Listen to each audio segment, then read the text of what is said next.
everybody, welcome to my YouTube channel. I'm here to make a video on some comments that I seen down in my comment section. I actually took the time out to kind of like jot some notes down so that I could remember your question in entirety.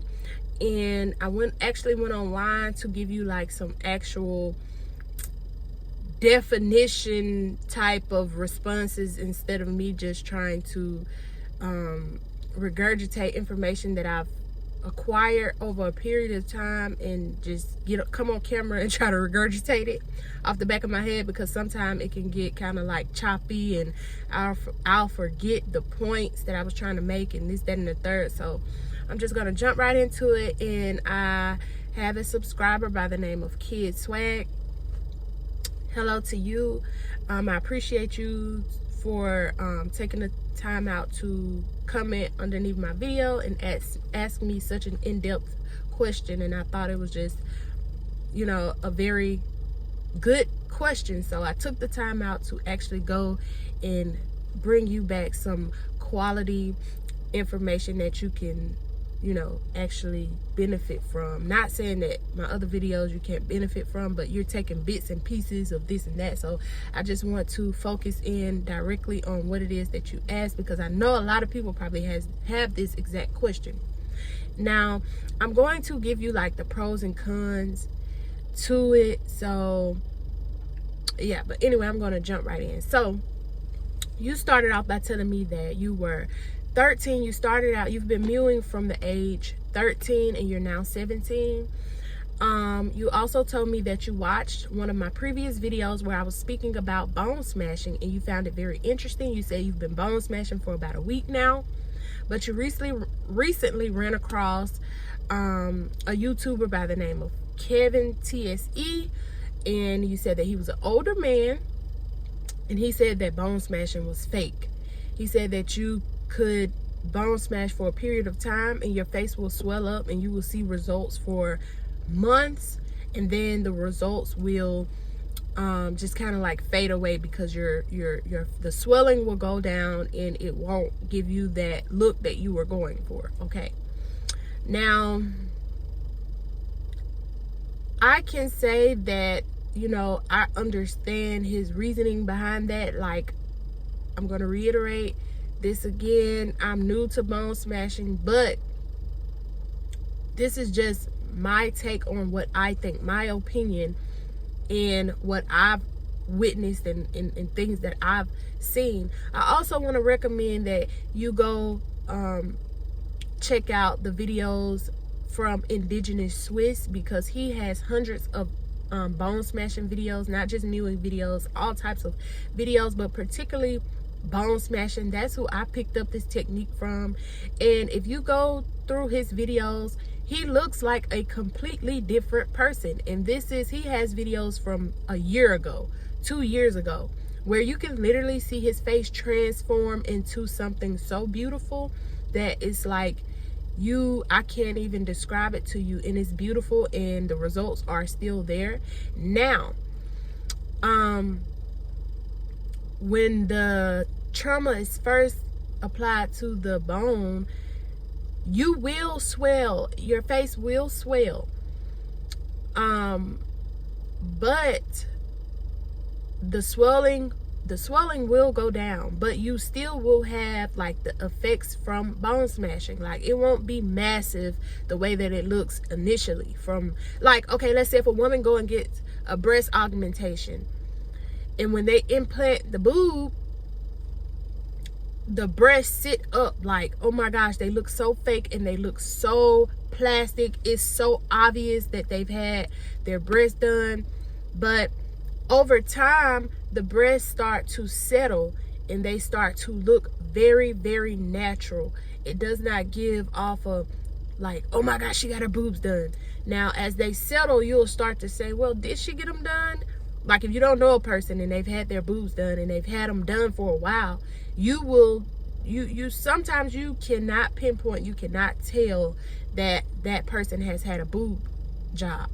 Okay, so eventually over time, yes, the swelling will go down, because a lot of the results that you see is swelling. Now, it depends on the type of bone smashing techniques that you use. If you just do it for, let's say, 2 weeks, and then you stop for 3 months, and you pick back up once those 3 months are over, you'll get that swelling again. You don't want to keep doing it, because I'm not going to say that you can do it as much as you want, but I will say this: by you being so young, I would take my time and do it very gently and very slowly, because some people use objects as hammers and different things like that, and I've done that too, but I don't like use brutal like force to where some people do, because that's the whole purpose of it. But because I am cautious and I do take into consideration a lot of things that I see online, as far as all of the negatives, the cons that come with it, all like where people say that you can have certain internal damage that you can do to your brain and things like that from applying blunt pressure to your face. And like just tapping a face repeatedly, you still maintain results by doing it very gently. So you encounter, just by you doing everyday activity, you are applying some type of pressure to certain areas of the body, whether you're doing it consciously or unconsciously. But anyway, I want to jump back on topic, because I actually wrote down like a little definition. I'll say like an explanation of something that I thought was very important, and I thought it made sense. And you asked for a legit, like some type of science behind the actual technique itself. And this technique here, bone smashing, is a controversial theory on the principle of Wolff's Law. I sometimes have a hard time reading my own handwriting, and I wrote it in the car. I didn't have anything. I just got it on this piece of paper. Bone smashing is a controversial theory on the principle of Wolff's Law, the idea that bones will remodel in response to stress placed on them, which asserts that you can cause bone growth by exposing the bones to repeated blunt trauma. So I'm gonna break that down a little bit. So bone smashing is a controversial theory. So that just simply means that it's controversial. Like, it's just as many negative, connotations to the law, to the technique, as it is positive. So there's people that are going back and forth disputing this theory here. And my opinion is no disputing. If you actually do it yourself, you don't have to dispute with nobody, because you'll be speaking from experience. Now, you can go and look at other people's progression and things that you should do and that you shouldn't do, because it's people that have already done it, and they can tell you the pros and the cons. Mewing will do this very thing, but it's a slower process, and that's the route that I've decided to take. Although I did bone smash my cheeks, and I was doing it like consistently, and I also started like bone smashing my jaw, my this part of my jaw, but I don't do it a lot, and I do it very gently. And when I do it, I just just like kind of like I'm doing like this tapping motion, but I do it repeatedly, and I do maybe add a little pressure at times, but then I go back to the soft, and then I might go a little in on it. Like I said, like with the beauty blenders, if you wear makeup, it's the same thing. So for my ladies that like makeup and things like that. But so yeah, so it's basically okay. When and you said that the reason Kevin may not experience the the growth that you've experienced is because he's an older man and you're younger, so your bones are more malleable and you are able to get better results because of your age. And I agree with you, because in the black community, I can't speak for all black people, but I know, I'm not gonna say the black community, but I know a lot of black people, when they have kids and their kids' head come out shaped a certain type of way. Any woman that has had a child, or any man that has been, around the vicinity when a child was born, you may notice that the child head come out shaped like a cone, or it may come out shaped a little weird due to the fact that it's in the birth canal and it's a slow process. It could be a fast process, just depending on the mother and the child. But sometimes the baby can come out with a sloped head, or like a more so cone-shaped head.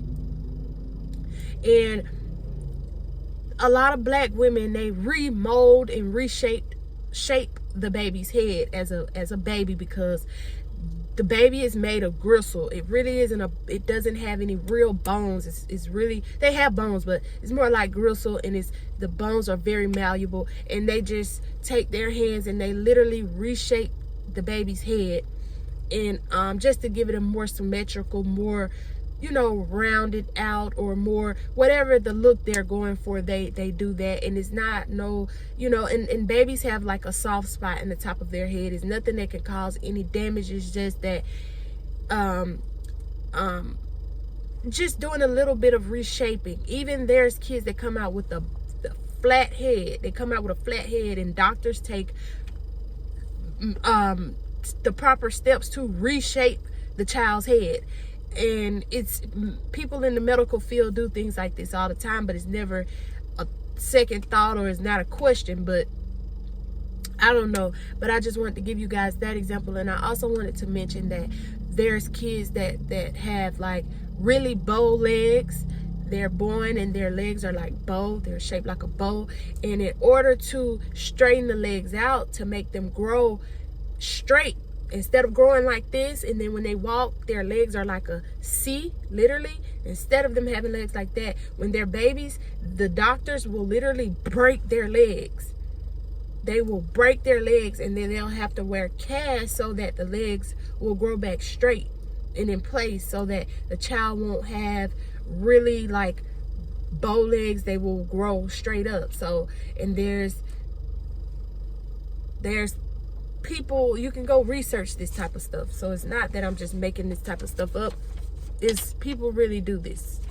And then I wrote down this comment because I saw where this lady was commenting, everybody under the post where they were speaking about this. There was somebody saying that bone smashing is like throwing the baby out with the water.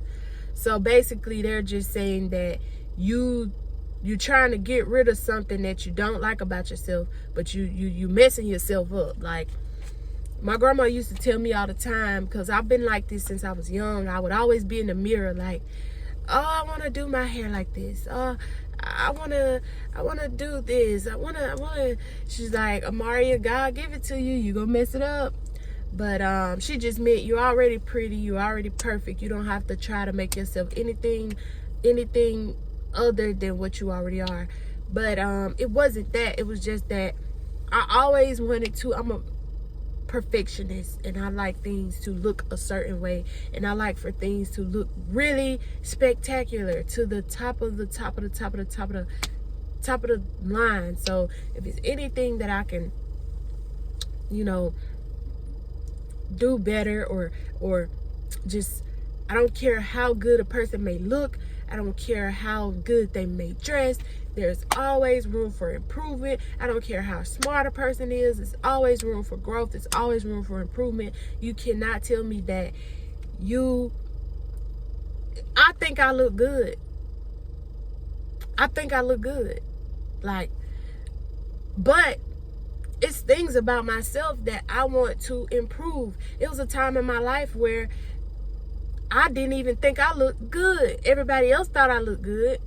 Everybody else would tell me I look good, but I didn't think it. So what I think is what matters. So when I started to think that I look good, and I started to feel good, and I was able to push myself and do things that I never thought I could do because I felt good about myself.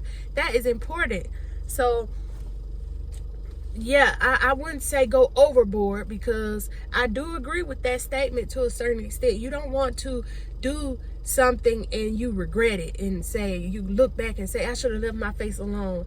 But by you being so young, that can go either way. By you being so young and you're making a decision and you're doing something and you know you want to do it and you know that it's going to work out for you, and you take the steps to do it, in the future you may look back and say, that was the best decision I ever made, because if I had waited any longer, I wouldn't have been able to get the results that I got today. Or you can go another route, and you can be 10 years later and you say, that was the worst mistake I could have ever did. I should have left my face alone, and I should have let myself mature and let my face develop into this full form, and then, you know, see what I could do after that. But either way, it's your decision. So it's up to you to decide, do I want to take this chance? Do I want to take this risk and risk, you know, not being able to, you know, just, because some mothers could say that. Some mothers, when their kids are little, they can, you know, go up a couple of years and say, dang, I wish I would have left my son head alone because it did this, that, and the third.